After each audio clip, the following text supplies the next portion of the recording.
انا اندرو سامي، عندي 23 سنه، طالب في الاكاديميه البحريه BIS، وانا صاحب فكره تري شيرت. المشكله الاساسيه في السوق المصري ان احنا بنستعمل معظم الوقت ملابس القطنيه، والملابس القطنيه فيها مشاكل كتير. اولها ان هي بتستهلك بترول وكيماويات وده مضر للبيئه. تاني حاجه ان هو بيستهلك 20,000 لتر ميه يوميا لكل فدان عشان يطلع وينمو. اخر حاجه ان هو مش مفيد للبشره الحساسه اللي عنده جلد حساس زيي، بيحس بمعاناه لو قعد فتره طويله لابس الهدوم. السوليوشن بتاعتنا ان احنا بنستهدف الناس اللي عندها مشكله في البشره الحساسه، وفي نفس الوقت الناس اللي عايزه قيمه مقابل سعر. طيب احنا الملابس بتاعتنا من البامبو، والبامبو معروف عنه ان هو ما بيستهلكش ميه خالص في الزراعه، يعني يمكن بيتسقي بس مرتين في الاسبوع. كمان البامبو فيه ميزه ان هو هايبو الرجينيك، يعني انتي بكتيريال على الجلد لو وقع عليه اي مويست او اي سوائل، ولذلك هو من اكتر المبيعات في الملابس في انجلترا اللي هي البيجامات الحريمي، لان هم معظم الوقت حوامل او غير حوامل بيدلقوا حاجات، فبيضطروا ان هم يغيروا ويغسلوا كتير، وهو ما بيمتدش وما بيكش. وكمان هو ما بيستهلكش بترول وكيماويات زي القطن، بيستهلك حاجه بسيطه جدا. احنا المفروض السوق المصري فيه حوالي 17.5 بليون دولار، ده قيمه الريفينيو بتاع السوق المصري في الملابس. تمام.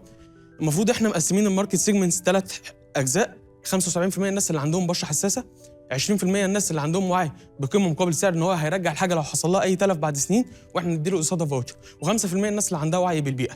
طيب احنا ريتشبل ممكن نوصل ل5.25 مليون من المصريين اللي هم قادرين ان هم يشتروا الحاجه دي، و7 مليون من المصريين عندهم بشره حساسه زي. احنا الكومبيتيتورز عندنا 2 اساسيين: بام كلوذنج، وده على شكل عالمي لان هم اساسا شركه اجنبيه وبعدين بيبيعوا اونلاين بس، ما عندهمش منافذ بيع في مصر، ولذلك الشحن بيبقى غالي جدا، فدي النقطه اللي هم ضعيفين فيها.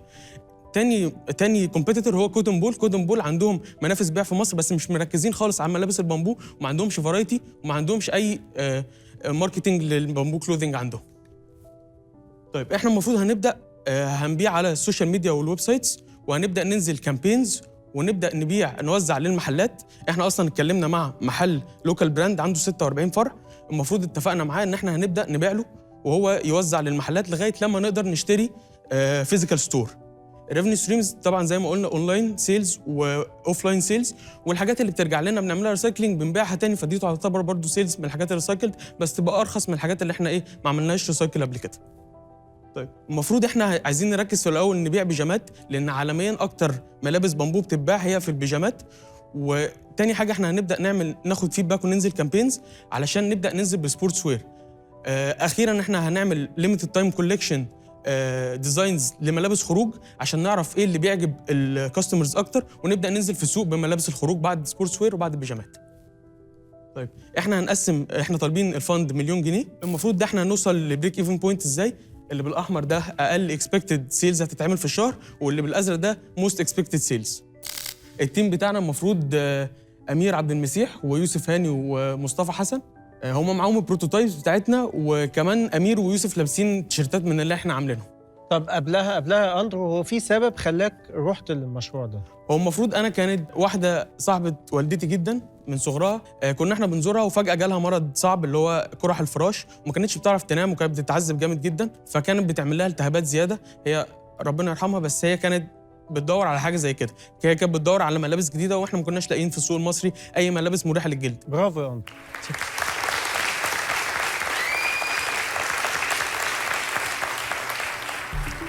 دي المفروض حلوه الديزاينز دي بتاعتكم كلها عليها ديزاين بامبو، احنا عاملين الديزاينز بتاعتنا عشان تبقى شكلها كده حلوه قوي. دي المفروض 100% بامبو، دي 70-30 بوليستر عشان انا كنت معيش فند كبير اجيب 100% بامبو، بس هي المفروض دي 70-30 بوليستر، اغلى من البوليستر. اغلى من البوليستر، اغلى من القطن. البامبو يعني اغلى تقريبا سعرها كام؟ القطعه الواحده ولا لما اعمل كميه؟ لا يعني تقريبا يعني لو عملت في دماغك ان انت هتبيع دي بكام؟ لوحدها لو انا عملت قطعه واحده هتكلفني حوالي 280 جنيه. بس دي لوحدها، بس انا لما باجي اعمل كميه طبعا بتبقى ارخص بكتير جدا، يعني لان انا اعمل بروتوتايب اصعب بكتير. حلو. حاطط في دماغك ان هتبيع دي في السوق بكام؟ المفروض هبيع الاربعه ب 350، 4 منها، بس لان انا هعمل بقى كميه، هعمل بال 40 كيلو كده. دي 100% بامبو.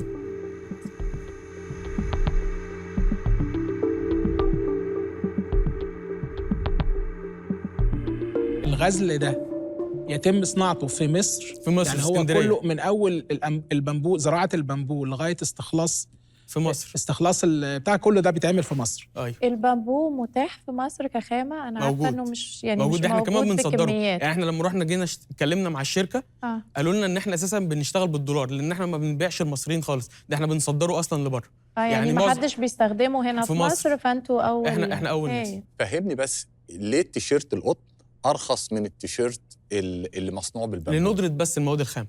طب اندرو التيشيرت بتاعك بكام؟ هو حضرتك انا على حسب عملت كميه قد ايه، يعني كل ما اعمل كميه اكبر التيشيرت هيقف عليا انا ارخص، بس حوالي التيشيرت هيقف حوالي ب 350 جنيه 400 جنيه. لو عملت مثلا 40 كيلو ممكن يقف عليا مثلا انا ك 200 جنيه مثلا ماكسيموم. وتبيعه بكام؟ ابيعه ب 260. و40 كيلو ده اللي هو كام تيشيرت يعني؟ 40 كيلو بيعمل 4 تيشيرتات، 40 في 4. طب يعني لو ممكن عملت نرجع 160 مرحله تيشيرت 160 الواحده تيشيرت. تقف عليك بالظبط ب 200 جنيه. بالظبط 160 تيشيرت هيقف عليا الواحده ب 200 جنيه. انتوا بتصنعوا فين؟ يعني قلتوا المنتج البامبو في اسكندريه، عندكم مصنع في ولا؟ المحل. ما عندناش مصنع، احنا بنروح نخلي المصنع يشتغل لنا وبياخد فلوسه. وبعد كده المرحله الثانيه ان انتوا تو سكيل عشان التكلفه تبقى الافريج كوست يقل شويه. علميا في طريقه معينه للتعامل مع البامبو، يا اما يتم تحويله الى انسجه عن طريق التعامل الميكانيكي، يا اما عن طريق عمليه المعالجه الكيميائيه.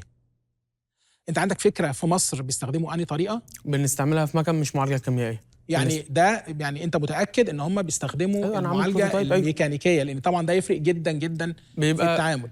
بيعمل مشاكل في البشره لما بتلبس حاجه فيها كيماويات عاليه. انا عاوز اقول لكم بامانه، يعني اعتقد كل اللي موجودين قاعدين مستفيدين من النقاش ده. يعني فيه نو هاو، يعني حتى انتوا بتقولوا حاجه فيها فايده حتى لكل الشباب دول ولينا كلنا، عشان نستفيد ونقدر نبني عليه كمان مشروعاتنا بعد كده. لحظه الفن، البدايه من عند شلباي. انا على الاشخاص، انا الراجل ممتاز، عارف ارقامه، عارف شغله، محتاج بس توجيه. فانا 100,000 داخل معاهم فيه. سامح. برضو 200,000. فريده. ممكن اساعدكم كجامعه او انا شخصيا؟ ان ولا اوت بالفلوس؟ اوت بالفلوس. اوت بالفلوس. هاني.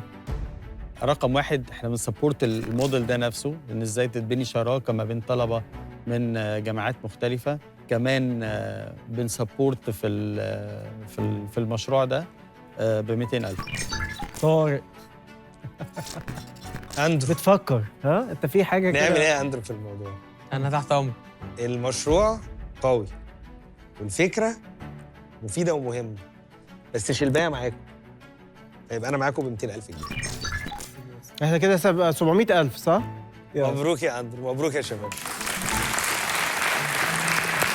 ألف مبروك لفريق جولدن إيجل، 700,000 جنيه دعم.